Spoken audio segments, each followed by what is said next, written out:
equals to 10 mm, D is equals to 80 mm, and then the torque is equals to 800,000 Newton millimeters.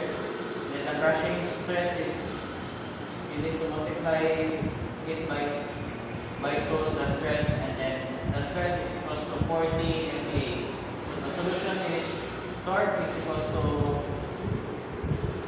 length times T over 2 times the stress, then multiply by D over 2, then plug in the given values. So the answer of the length is 80 millimeters.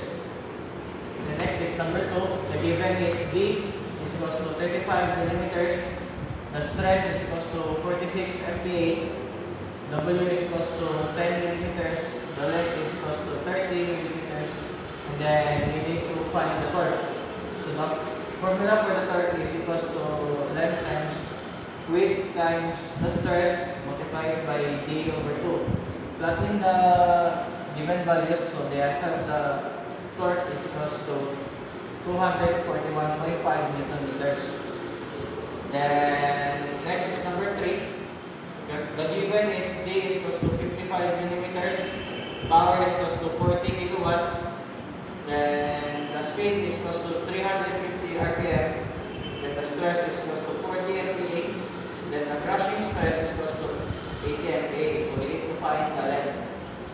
So first is we need to solve for the torque. So the formula for the torque is equals to 60 multiplied by the power over 2 pi multiplied by the speed. So plug in the given values. So the answer for the torque is equals to 1,091,348 Newton millimeters. Then after you will get the torque, then now you can find the length.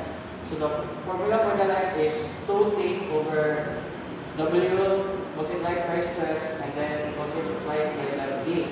So plug in the given values, so the answer will be 55.12 millimeters.